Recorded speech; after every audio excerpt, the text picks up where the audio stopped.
Hi, everybody. This is Gad Saad. As many of you know, a few hours ago, the verdict was announced regarding the case with Derek Chauvin against in the murder of George Floyd, and he was found guilty on all charges. I don't wish to comment about the actual result of the case because I'll leave it for lawyers to decide whether it was the right number of guilty verdicts or whether it should have been manslaughter only and so on. That's not really the point of today's clip.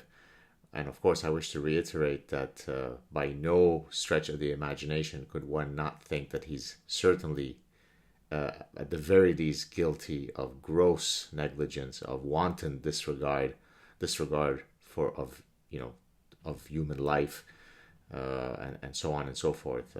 No one who saw that clip could walk away from it feeling anything but, of course, very disturbed by it. So that's incontestable.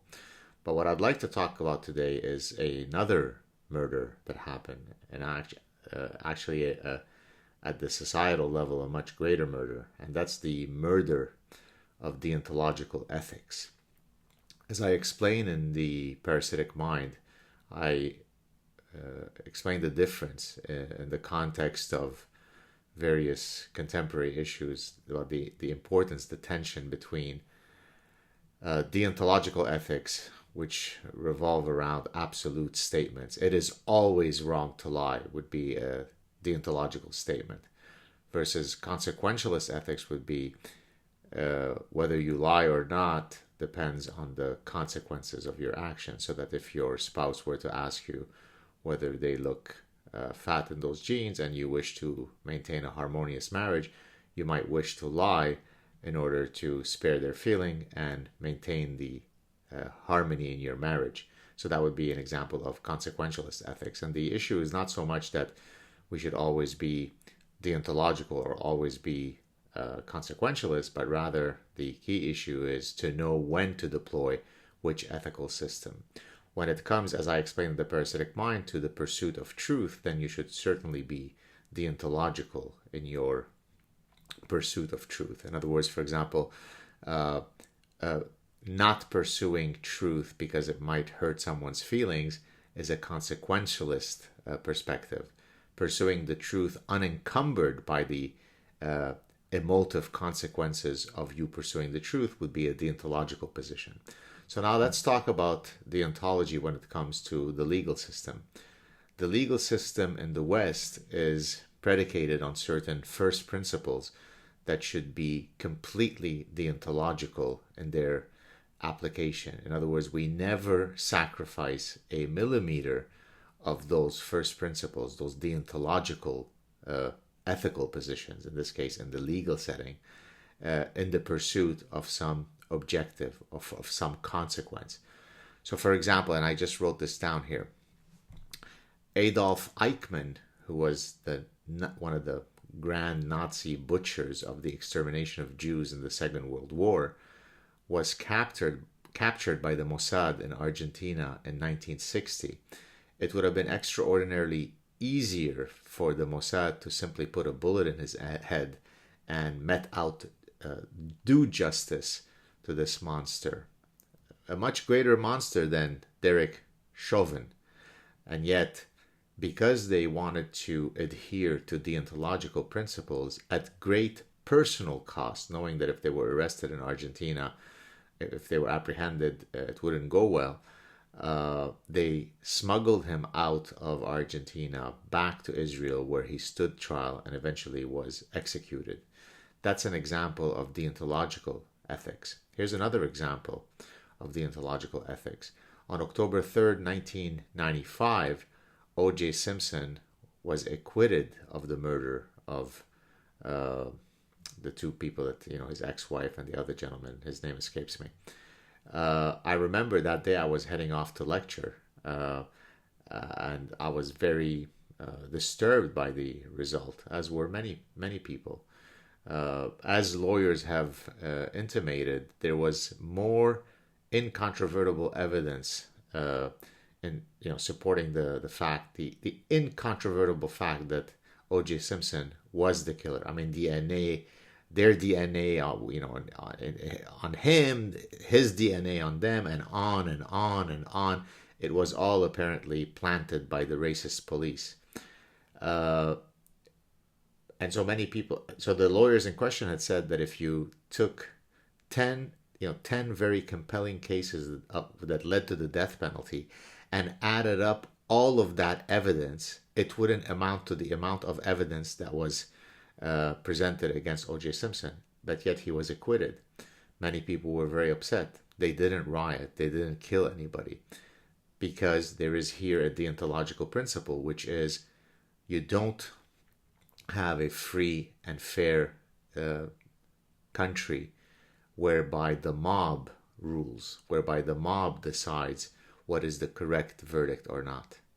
And so even though I was personally, again, I'm Canadian, so I didn't have any particular dog in that fight, but as a person who cares about justice, I thought it was just grotesque that he would get away with having this, killed, nearly decapitated these two people. And yet, that's the way the cookie crumbles sometimes, and he got away with it. Now let's contrast this to what was happening here. We have Maxine Waters, I think, who, has been saying all sorts of inflammatory things.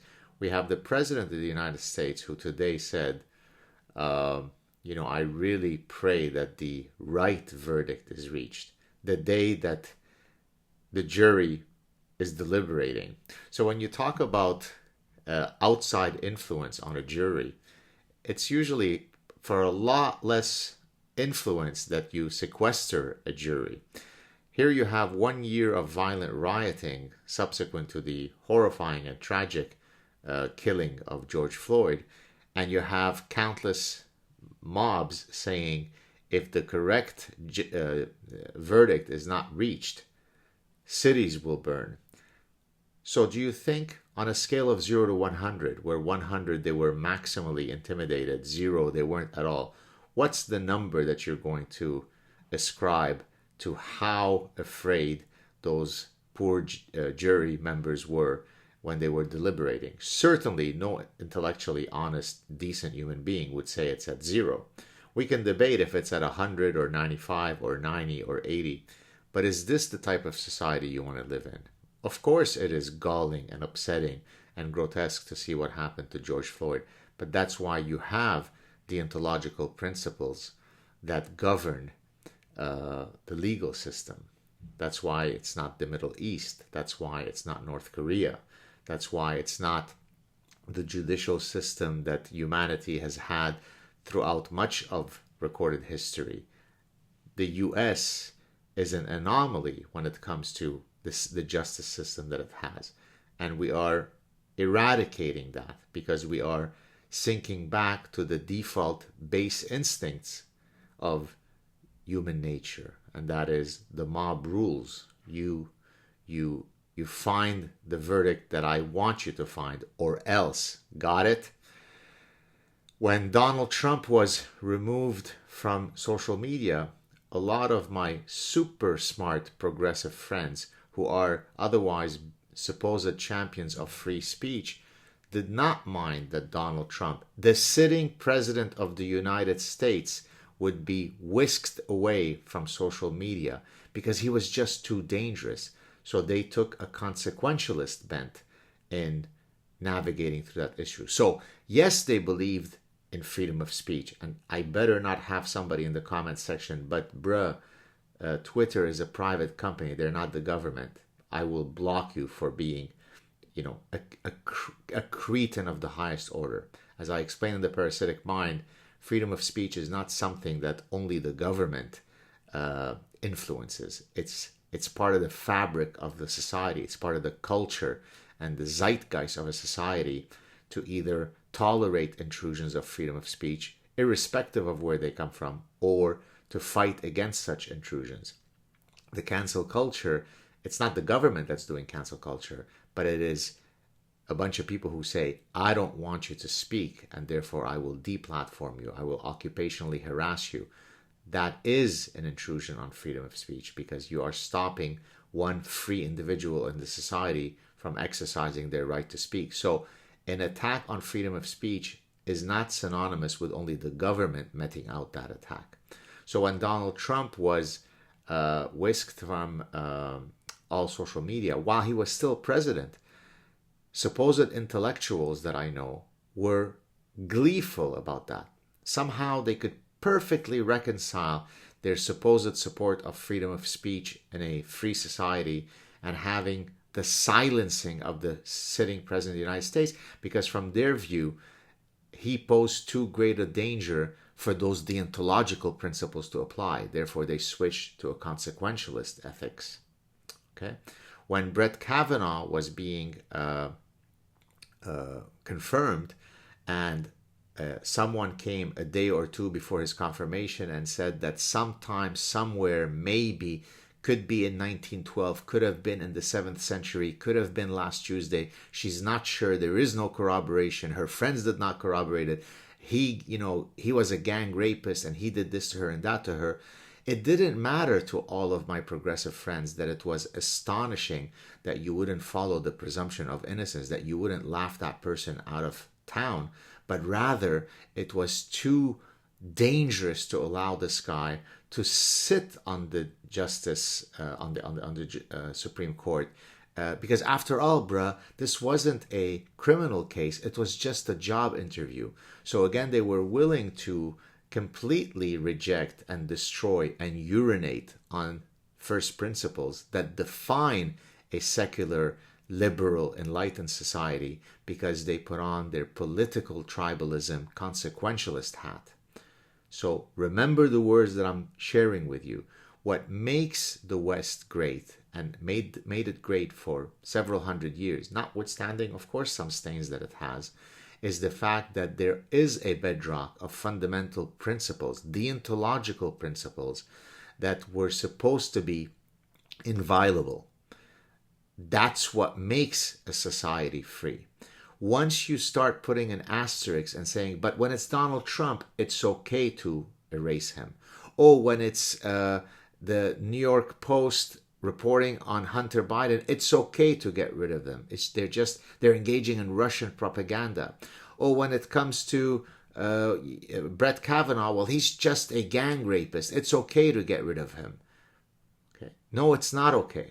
So, of course, I grieve at what happened to George Floyd, but I certainly grieve with equal alacrity at the death of the bedrock of foundations that has made the West in general and the US in particular the great societies that millions of people of color and non-color, wish to move here, precisely because no other society is greater than the one that is to the south of me right now, our US cousins. And so the next time that you are celebrating about some consequentialist objective that you seek, think long and hard before you engage in such tribal thinking. There is no greater goal than to defend the rights of those with whom you disagree. That's the definition of a truly moral, virtuous person. And to repeat for the 1 millionth time, maybe some of the people who are trying to cancel me, some of the Jewish people who are trying to cancel the Lebanese Jew from speaking at the Jewish Public Library next week, should hear this again. My defense of freedom of speech as a free speech absolutist is so committed on deontological ground that I, who escaped execution in Lebanon, support the right of Holocaust deniers to spew their nonsense. There is no greater manifestation of a deontological defense than that. There is no greater offense than a Holocaust denier, and yet I, a Jewish person, support their right to be imbeciles, to be pigs, to be truth murderers, to be grotesque. That's what you do in a free society. So shame on all those who can't see the bigger picture. Shame on all those who are willing to throw away all of the foundational bedrocks that define a great society for that quick dopamine hit of wokeness. You disgust me. Have a good day, everybody.